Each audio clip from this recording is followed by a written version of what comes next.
Sometimes a good open game world feels like it never really ends. So today we're just gonna kick back and talk about some cool stuff. 10 open world games that never really end. Let's get started off with number 10. The Planet Crafter. Now, unlike a lot of other survival crafting games, especially ones involving space travel, the world here was designed and it's static. It's not randomly generated or anything. This is a game with a definitive endpoint where you can stop, but there's nothing stopping you from just continuously building up the planet, adding more buildings and more stuff and expanding your production capabilities endlessly, it feels like. It's a game you can play alone or up to 10 players, and it's essentially Subnautica if you don't have to worry about sea monsters jump scaring you.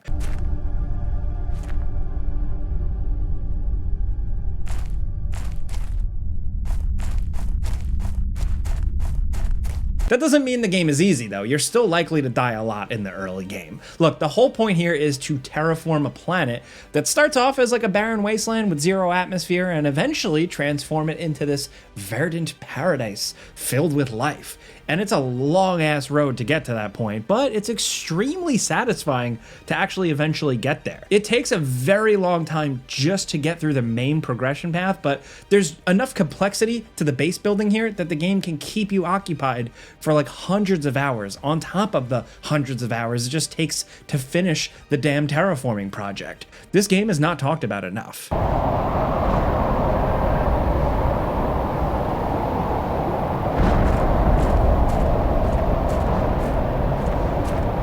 Now at number 9, this is an obvious one, but No Man's Sky. It's a game that feels like a forever game at this point. It's seen consistent updates ever since it launched back in 2016. We're very close to 10 years of totally free updates for this game, and while at its core, it's still the same crafting and resource gathering game that it was when it first came out. Now, there's just so much more to actually do in the game that you could spend easily hundreds of hours playing it.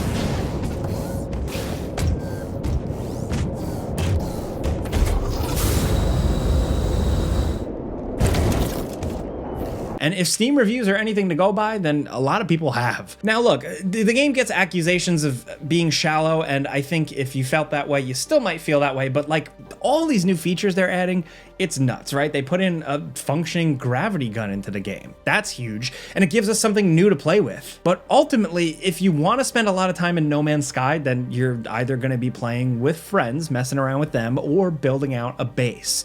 There are some incredible bases out there. I mean, the game gives you so many options for how to build that stuff. Like, the players have come up with some really wild stuff to keep them entertained. No Man's Sky is a game that you can pretty quickly technically wrap up if you want to, just fly to the center of the universe and call it a day, but the real meat and potatoes of this game is everything else you can do and how you can actually live in this game. All the stuff they've added on for years and years, from freighters to mechs to all different ways to explore and all different ways to interact. It means that the actual ending of the game barely even matters anymore, and that's impressive.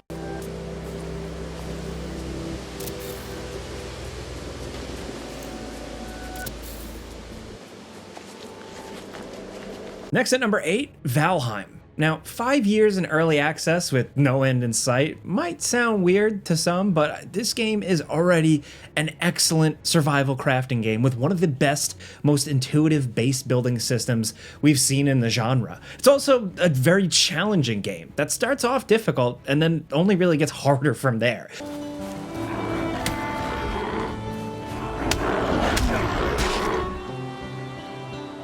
Part of what makes this game so long-lasting, though, is the difficulty on top of the excellent crafting system and the randomly generated and sometimes downright gorgeous map that adds variety to each new start. There's also a huge selection of mods that breathe a lot of life into the game and give players a lot more variety for how they want to experience what's there and see new things. A healthy mod scene is just an essential part of any game's long-term future. Some good mods can double or triple the playtime of a game if there's enough to chew on and a good community behind it filled with creative, smart people, and Valheim is a perfect example of that. Valheim's community is extremely productive, right? There's a lot to dig into here, like the base game is more than enough to keep someone busy for a long time, but again, if you want to make this a real forever game, then it's entirely possible with mods.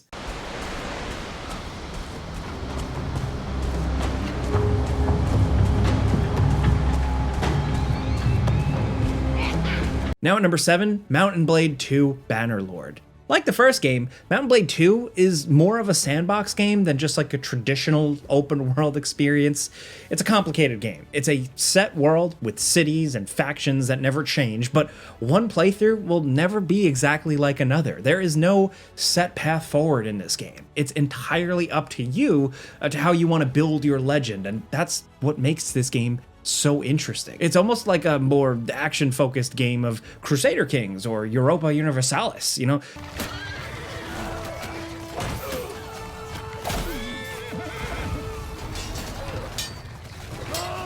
The game is more about playing a role and seeing what you can accomplish more than winning. Your general goal is always going to be to raise up the ranks and earning wealth and building an army and engaging in diplomacy and warfare, but how it all plays out will be different between each run.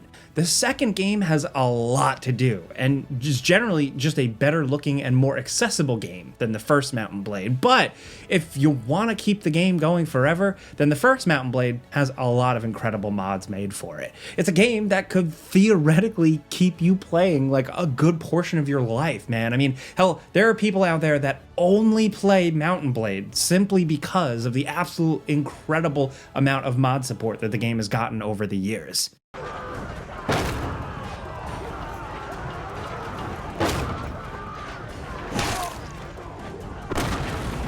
Next at number 6, Fallout 4. Look, you could say just about any Bethesda open world game never really ends, or you could live in it for a really long time, but Fallout 4 especially gives you a lot to do outside of simply completing quests and just exploring the world, right? The settlement building aspect of the game gives it a lot of life past the point the credits roll, and the Skyrim-style Radiant quest system at least gives you something to do even after the rest of the game's content is technically completed. Skyrim has similar randomly generated quests, and it's obviously a game that has kept people playing for a really, really long time simply on the strength of the game world. But Fallout 4 has more built-in systems designed to keep you playing for a really long time. It's just whether or not you actually want to do that. It might not actually be effective for everyone. You know, a lot of people prefer the more role-play-centric Fallout New Vegas, but the base building in Fallout 4 is satisfying. It's really well done. Super mutants were created on purpose.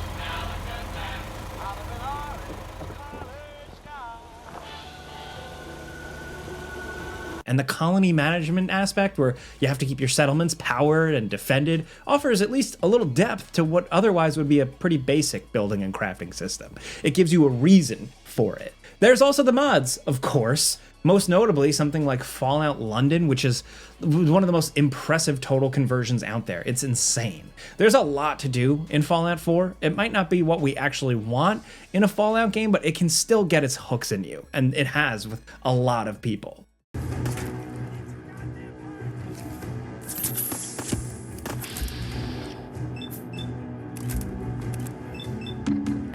Next at number 5, Legend of Zelda Tears of the Kingdom. It's the Ultra Hand, man. Like, it still feels like a game mechanic from the future. The way this game is able to seamlessly allow you to combine multiple objects together to create various contraptions is still kind of mind-blowing, and it gives so much depth. It's a mechanic that's so good that it needs to be replicated and copied, but I legitimately don't know if any other game makers are even capable of making something that manages to be so intuitive, but also so complex at the same time.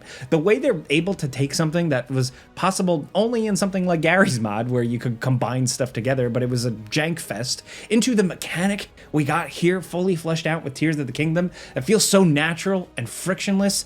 It's just an incredible feat of video game programming.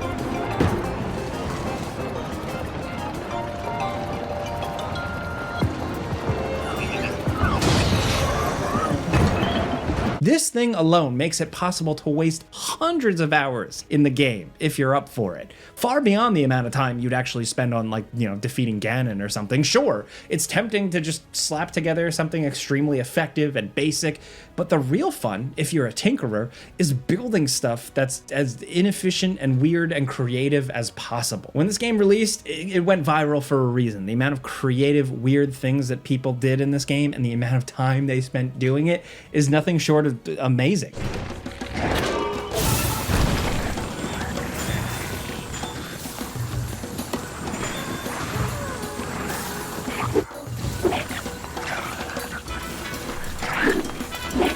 Now at number 4, Project Zomboid. This is an early access game that never ends. Just last year, they finally brought in multiplayer support. It's unstable, but it's something. Look, this sandbox zombie survival game is still technically not complete, but there's already more than enough here to keep someone busy for a very, very long time. Just look at the Project Zomboid fan base. So the map of Knox County is entirely hand-built, but it's absolutely massive. Actual square mileage estimates are all over the place, but if you actually play the game, then all that matters is that getting around takes a long time. Even with a vehicle, it's a hell of a trek getting from one end of the map all the way to the other. It's possible, with enough knowledge and practice, to stay alive for a very long time in this game, but for most people, their playtimes are going to be measured in minutes at first, and then hours, but rarely ever days.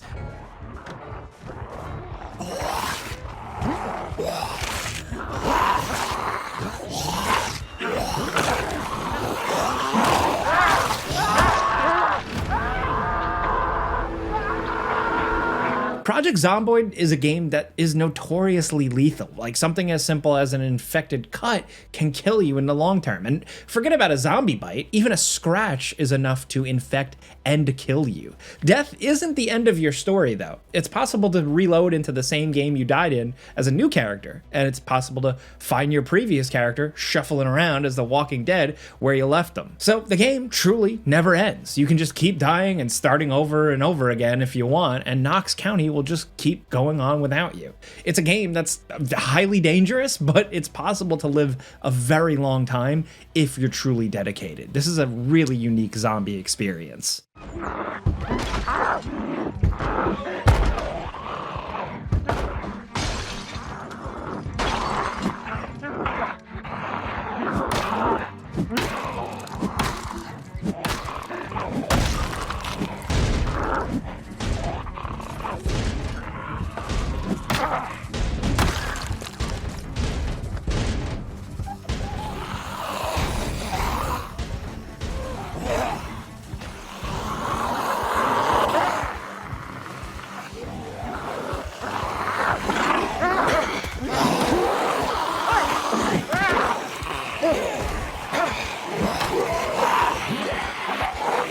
And now, down at number 3, 7 Days to Die. It's zombie Minecraft set in a massive world filled with unique, handcrafted points of interest. There's enough just to explore that you can keep someone busy for a really long time, but then throw in the base building, the horde defense mechanics, the multiplayer, and the shit ton of mods. And this is a game that can be played for a really, really long time.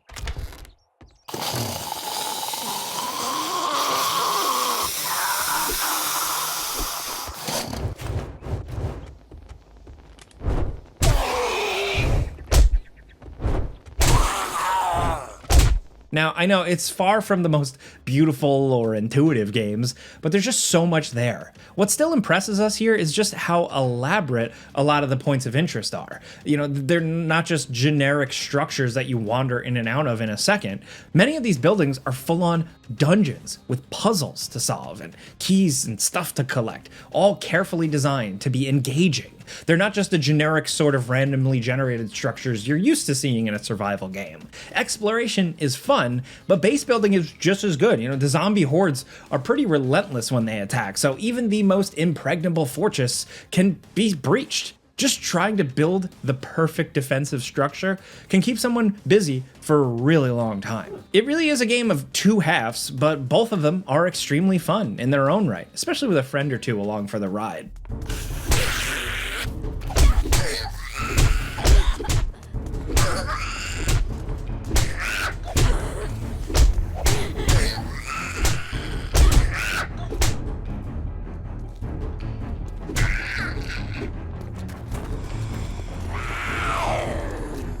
Now, down at number 2, Satisfactory. This factory building game has a definitive endpoint technically, your progression does eventually stop at some point, and that's the end of the game, but there's nothing stopping a Satisfactory player from just continuously building out their ultimate eternal factory for hundreds of hours past the point where the game was actually technically meant to end.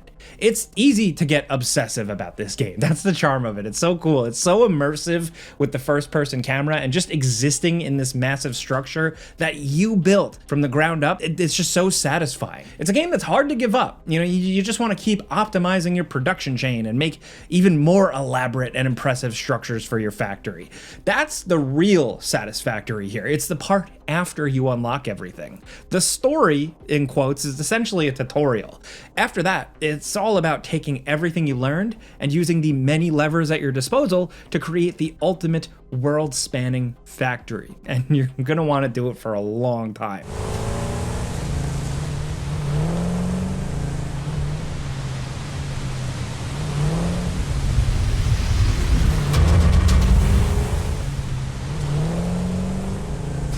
And now finally down at number 1, Kenshi. This game is like if RimWorld wasn't a colony sim, but an RPG.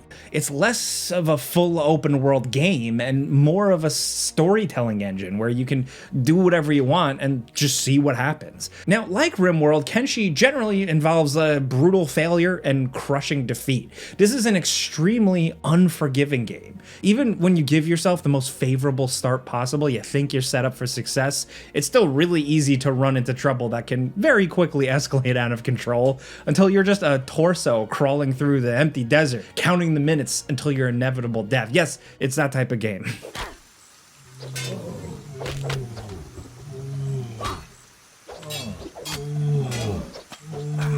This is a pain in the ass, but it's also very engaging and rewarding and entertaining, and it's surprisingly deep.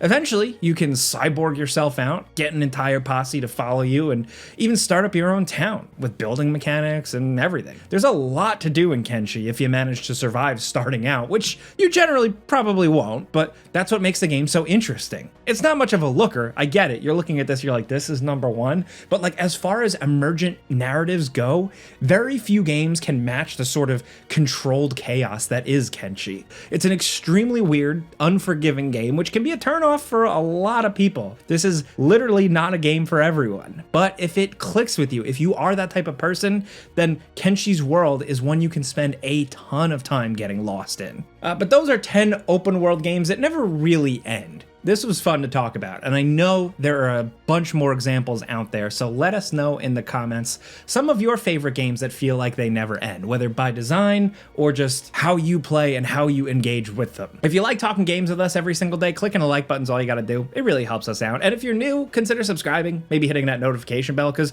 we do put out videos every single day. But as always, thanks for watching, and we'll see you guys next time.